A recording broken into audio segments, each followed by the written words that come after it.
Welcome to Learn2. We're doing a video podcast today, talking a little bit about what's happening in the world. Absolutely crazy stuff with COVID-19. Numbers are still, of course, rising with the virus there, but the impact on businesses has been dramatic, to say the least. Right? I can't say that. So I'm here with Doug Bolger, CEO of Learn2, to talk a little bit about how this is impacting, our company, of course, and things that we're doing, and then what it's doing for our clients, and then maybe get a little bit of advice from you on what you think should be happening. How's that sound? Sounds great.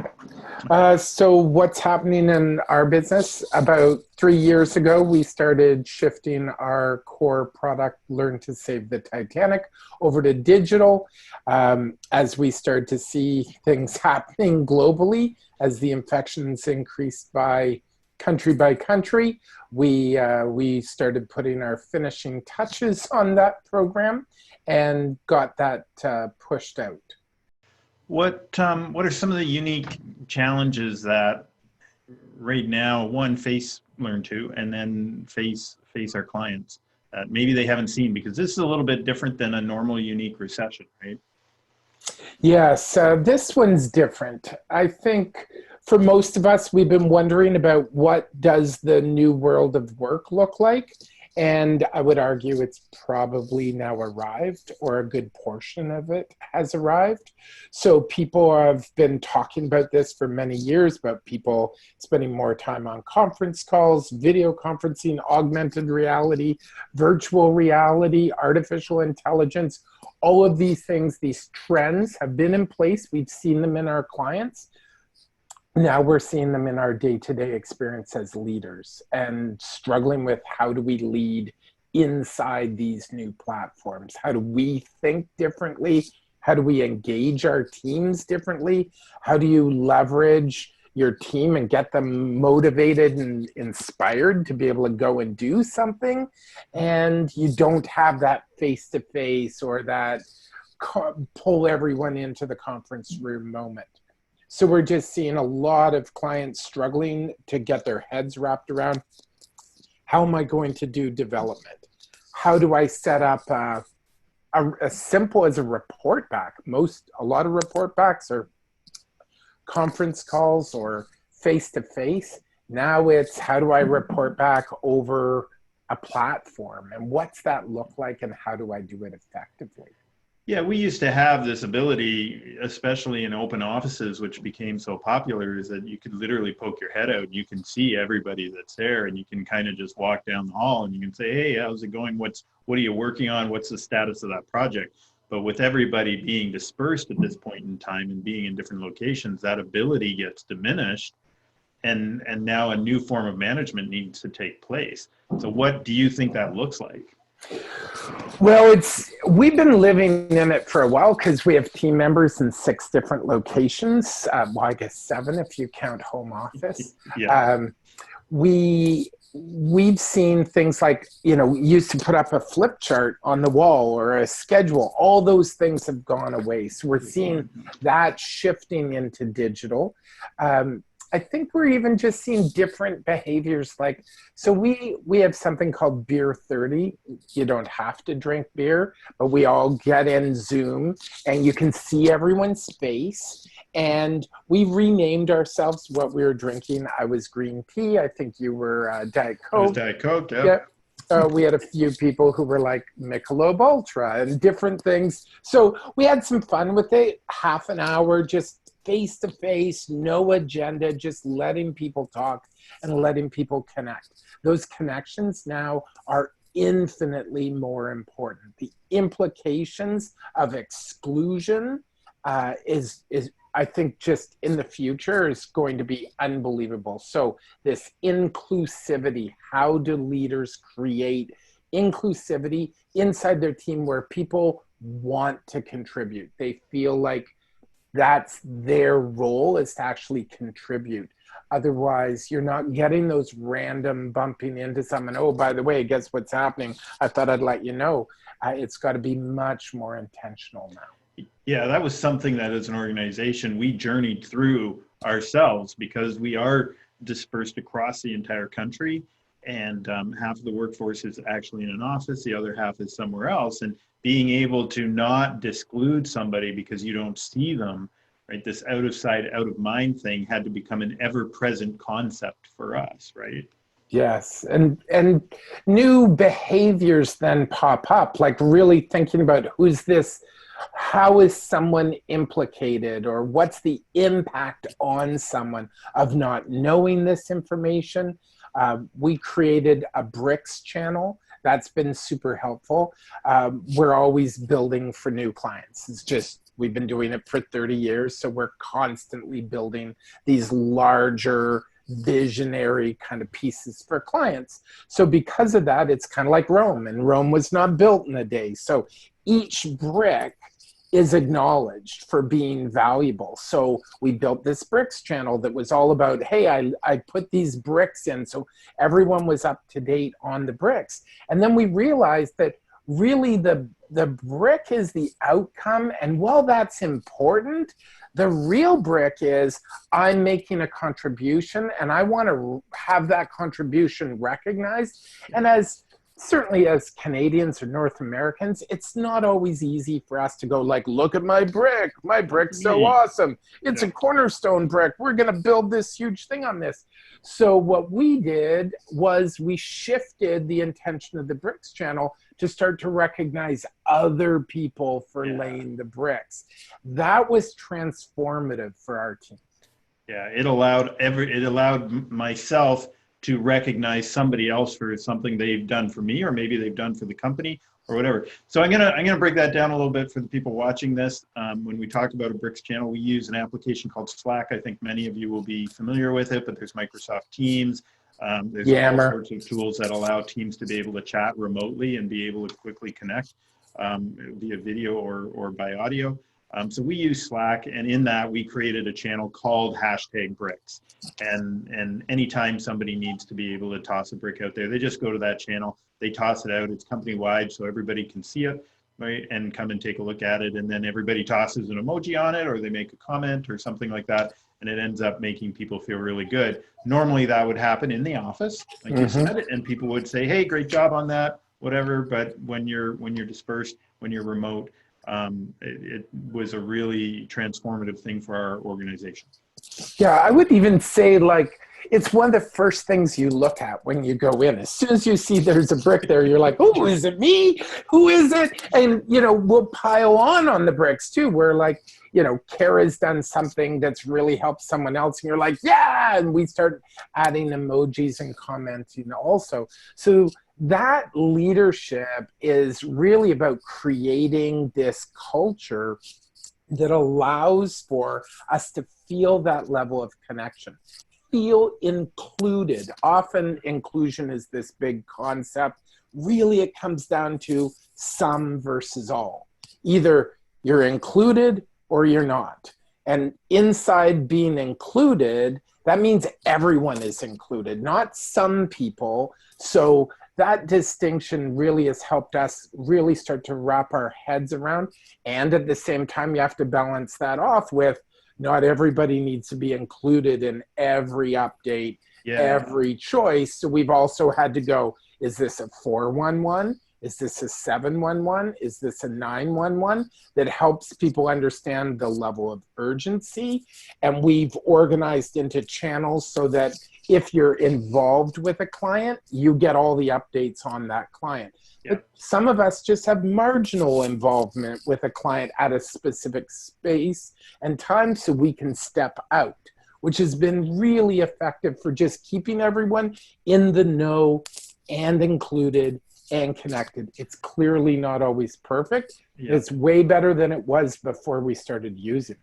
And I think that's a great tip for people out there that are just starting to use these tools, where you can quickly get into what we call Slack overload, where literally you got 14 channels you're supposed to be checking on all and looking at, because everybody's including you. Yeah, and you don't really want that. You want the information that's super relevant for you and is important for you. So you're only involved in those things, but the other things that you don't check on, because those notifications can draw you out of work on a regular basis. And as we all know, productivity is about not getting pulled away from what you're doing. Yeah, I think one of the best parts is bricks with Slack really start to combine together into something because you aren't included in everything. Like that allows you to focus. That gives you a distraction-free work environment to actually get your work done. Yet you know that when you're doing something, it's going to be recognized and seen by other people. So it's really giving you that little hit of like, oh, I matter here. So you have this strong sense of inclusion. Well, at the same time, you're not always receiving all the information, which is interesting to have both exist at the same time. And that's probably leadership for the future. I would argue that's not going away. I would agree. Okay, well, let's move into a little bit of self-promotion here, and still try and stay relevant for people at the same time. And we run two programs. We run Save the Titanic, and we run Lead the Endurance. Both of these are leadership programs that I think are super relevant in this time, because Save the Titanic was this crisis within a limited amount of time. They had to save lives before the ship sunk. And we're in a time right now where literally a crisis is hit. There's a limited amount of time to make decisions about what's best for your decision and get everybody rallied and moving in the right direction. So maybe dig into a little bit about the lessons there. You don't want to give anything away about the program, so I'm going to put that challenge out there for you. Don't give away too much, but talk a little bit about that. Well, the interesting thing about Save the Titanic is we designed it 25 years ago, and that program continues to be relevant over and over and over again.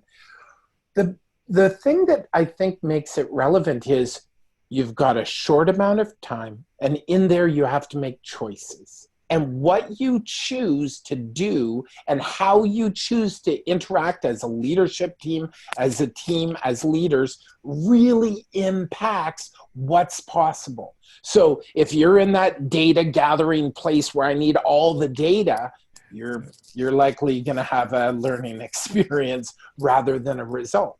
And if you're the kind of person who's like, jump in with both feet, let's go, darn the torpedoes, you may also have a leadership experience and insight from that. So it really is the diversity of your team coming together, each of us layering on top what we know and our strengths that allows us in that environment to create this sort of brain trust that gets everybody involved and connected and building on top of each other's ideas, which leads to a different type of thinking. Because I can think my way, you think your way, you put those two ways together, we're stronger. You put 6-8 people's brains together and show them how to do it, which is in essence what they learn in Save the Titanic, is how do you pull a group together and get the best out of everyone to produce these miraculous outcomes.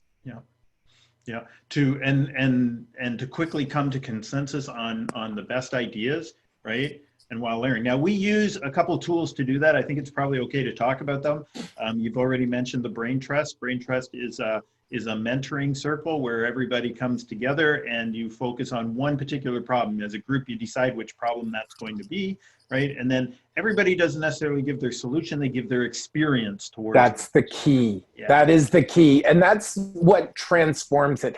I think we'll see, like already the research is showing us that peer mentoring is quite often more relevant than most of what learning and development is offering inside of organizations.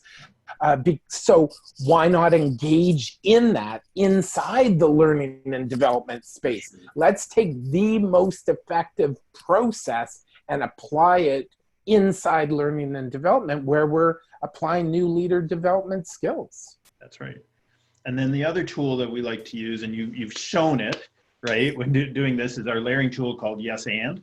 The whole point of that is you toss out a specific question, and then as soon as you've given out your thought on it, I go yes, acknowledging what you've said, right? And then build on it with my suggestion or whatever. And then I toss that idea. We use a physical metaphor of tossing the ball, but really it's just passing the idea onto another person. They acknowledge with another yes, right? And then add their idea on it. Super powerful tool, right? For quickly brainstorming new ideas and getting past blockages of ideas, right? Yeah, to me, that I call it brain sharing. I like the brain sharing aspect of it because really, imagine you're building a wall and you've got that, again, brick. One person lays a brick, another person lays a brick, another person lays a brick, and you keep stacking all these pieces on together. And eventually the team goes, we built that wall. It's not my wall. It's not your wall. It gets rid of, again, that exclusion factor and drives it home of like, we built this together. Well, let me think here. If we built our action plan together, would we all be more committed to doing it than listening to a leader or coming back from, oh, I had this thought this weekend, let's go this direction. That leadership style, which I sometimes practice. My name is Doug, and I sometimes have ideas that I think are really great. You all of a sudden, other people can be like, okay, yes, and how would that layer on top of what we're already doing? And yes, and haven't we already designed 3 programs that already do that? Yes, and couldn't we leverage all that stuff and we'd already be done? Yeah. Yes. And that's a good thing you reminded me of. Good idea. Okay, so to finish this off, a lot of people are going through a lot right now, especially with the stress of figuring out what to do with their business in this time of change. What is your closing advice for those people? What should they be thinking about doing next? So I think first and foremost is you got to find time to get your team together and have a conversation about where you are. And daily check-ins, I think, are really powerful and valuable. Our team's getting great traction out of that. Just seeing each other's faces. We get these images of teams getting together and they're all holding their coffee cup. I think the biggest thing is the world has changed. It's changed already. It's not changing, it's changed. Yeah. So now it's time to find inside of you, what are you going to do? What's your stand inside this conversation for your team? So how do you get them together? How do you get them aligned? How do you get them engaged? And that's why these tools now are so powerful, because that's really what we're doing inside these experiences, is showing people, here's how you do it. And we do it in Zoom. We do it in any platform. The platforms are relevant. We're all focused on, I need a new platform. You know what? We've been using Zoom for years. We're using Zoom. There's nothing, that part of the equation just allows you to hide from dealing with the part that's important, which is, okay, what are we doing? How do we do this better? Who aren't we supporting? Who are we supporting? How are we going to do it? Where are our clients at? How are we going to get out and connect and still deliver the value that all of us want to do? Everyone out there, even if they're furloughed, they want to contribute. Okay then. Okay, thank you everybody for joining us. If you have any questions, feel free to reach out to us on any of our channels, Facebook, Twitter, LinkedIn, email, the website. All of those work. The old phone style works as well. You can get a hold of us that way, even if you're just looking for some advice on how to move forward in this time.